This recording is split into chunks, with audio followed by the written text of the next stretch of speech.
जय माता की सभी को। आज बात करेंगे एक बहुत ही खास विषय पर। देखिए, ये किसी भाई की सच्ची घटना है जो दरबार में आए थे और किस प्रकार से उनके अनुभव हैं और क्या क्या उनके साथ घटना हुई, क्या क्या उनको तरक्की मिली, सभी विषयों पर चर्चा करेंगे। अगर आप लोगों के साथ ऐसा होता है तो इसके उपाय भी वीडियो में बताएंगे, तो वीडियो पूरा सुनना। क्या होता है कि जब हमारे घर के ही कोई बड़े बुजुर्ग, दादा परदादा, कोई भी जब किसी शक्ति का पूजन करते हैं, उनको किसी प्रकार की कोई सिद्धि मिल जाती है, दरबार चौकी लगाते हैं, अगर वो अपने वंशजों पर हाथ रखे हुए वो सिद्धि उनको दिए बिना ही दुनिया से चले जाते हैं, तो किस प्रकार से उनकी जो सिद्ध करी हुई शक्तियाँ होती हैं, उनकी जो गद्दी होती है, कैसे अपने वंशजों पर खुलती है। और वंशज अगर समझ लेते हैं तो उसका पूरा पूरा फायदा भी उठा सकते हैं। परंतु क्या होता है कि कई बार हम क्या गलती करते हैं कि खुद पूजा पाठ करते रहते हैं और सिद्धियां भी पा लेते हैं, परंतु अपने बच्चों को, अपने जो वंशज हैं उनको इसके बारे में नहीं बताते। इस प्रकार से पूजा पाठ करना है, उनको इस चीज़ से दूर रखते हैं। और जब कभी मृत्यु के बाद वो सिद्धियां, वो शक्तियां हमारे ही किसी वंशज के सिर पर आ जाती हैं, तब उन वंशजों का फिर बुरा हाल भी करती हैं। और कई मायने में अगर कोई समझ लेता है, उनको चलाने का तरीका किसी को पता लग जाता है, कोई उनका मान सम्मान कर लेता है, तो उसको तरक्की भी मिल जाती है। तो इन भाई के साथ ऐसा ही हुआ था। देखिए, पुराने समय की जो सिद्धि थी दादा परदादा की करी हुई, वो इनके ऊपर अचानक से सिद्धि आ जाती है और स्वप्न के माध्यम से इनको दर्शन भी देने लग जाती है, सभी प्रकार की बातें बताने लग जाती है, तुम ये कर लो, तुम्हारा ये फायदा हो जाएगा।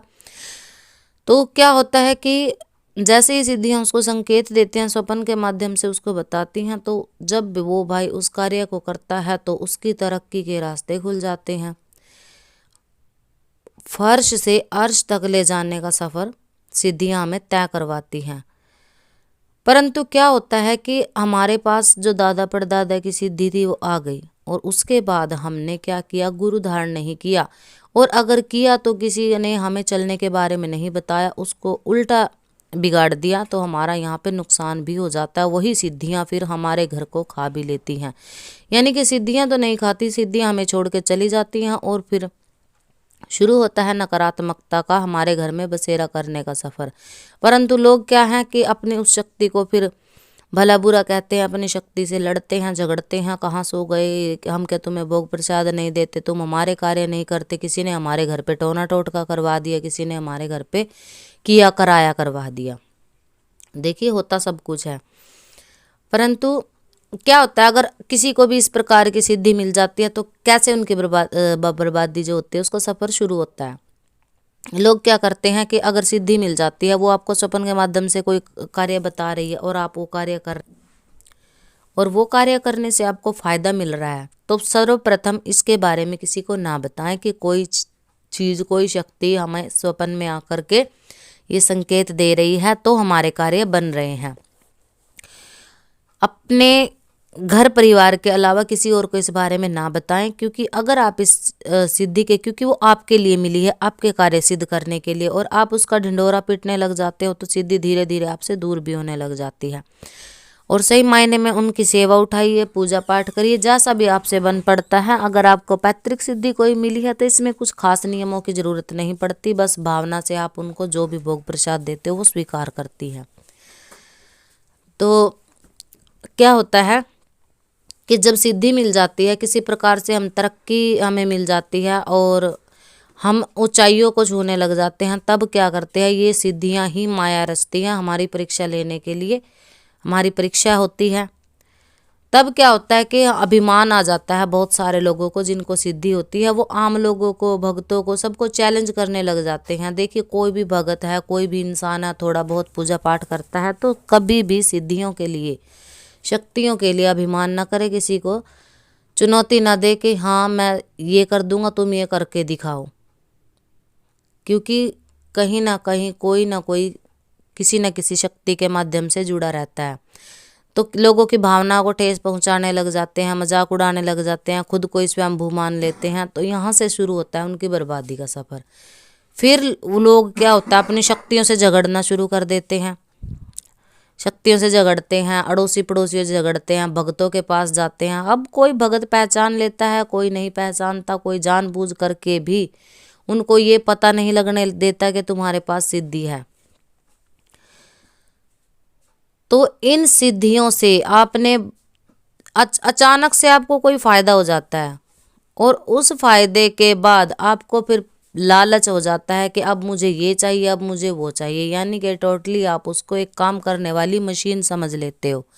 ऐसा नहीं होना चाहिए। अगर सिद्धि है तो अपने लालच के लिए प्रयोग मत करो, जितना वो आपको आदेश देती हैं इतने ही आदेश से कार्य करो। तो इस प्रकार से सिद्धियां जो है हमें बर्बाद भी करती हैं। और जो लोग सिद्धि पाना चाहते हैं, जिनको पैतृक नहीं मिली, जो प्राप्त करना चाहते हैं, बहुत सारे भाई हैं जो गुरु धारण करना चाहते हैं, मैसेज बहुत आते हैं कि जी हम भगत बनना चाहते हैं, हमें सिद्धियां चाहिए, हमें साधनाएं चाहिए। देखिए साधना भी होती है, सिद्धि भी होती है, दोनों ही प्रकार की चीज़। और अगर आप साधना कर लेते हो किसी अच्छे सही गुरु के सानिध्य में तो आपको सिद्धि भी मिलती है, परंतु वो सिद्धि आपको थोड़े समय के लिए 4-6 साल के लिए ही फायदा देती है। क्योंकि कम्युनिटी में रहने वाले जो भगत हैं उनकी तरक्कियां भी लोग देखते हैं, चढ़ाइयाँ भी देखते हैं, और अंत समय में जो उनका बुरा हाल होता है वो भी लोग अपनी आंखों से देखते हैं। तो हमारे हिसाब से सिद्धियों से ज़्यादा सेवा पर ध्यान दिया जाए कि अचानक से कोई सिद्धि मिलने से अच्छा है कि माता की कृपा मिले, जो आपके परिवार को, आपको 7 पीढ़ियों तक सुरक्षित रखे, आपके घर का भरण पोषण होता रहे।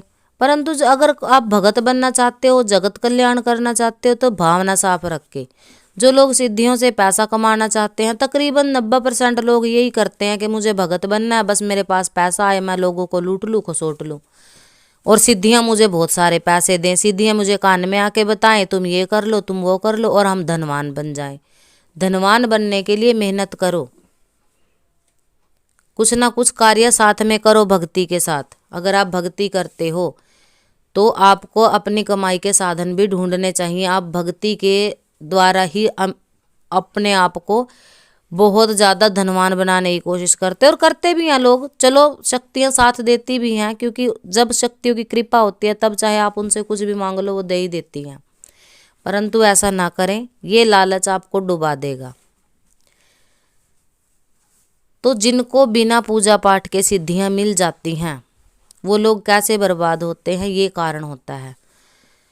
आने वाले पार्ट में हम आपको बताएंगे कि अगर आपको बिना पूजा पाठ के सिद्धि मिली है, अचानक से आपके कार्य बन रहे हैं, बहुत सारे लोग हैं कि मुझे स्वप्न में आके बता देती हैं सिद्धियां कि ये होने वाला है, और 2-4 घंटे के बाद वो कार्य बन जाता है। तो आपको सर्वप्रथम कोई अच्छे गुरु की तलाश करनी चाहिए, और किसी भी भगत के पास जाओ तो ये मत बताओ कि मुझे कोई शक्ति मेरे सिर पे आती है और सब कुछ बताती है। वहीं पर आपकी शक्ति को रोक दिया जाता है मंत्र प्रभाव से। देखिए बंधन हो जाते हैं पर कोई उतार नहीं सकता, इनको ये कहने की बातें होती हैं उतार देंगे, मंत्र प्रभाव से उनका बंधन कर दिया जाता है, इतना हो सकता है।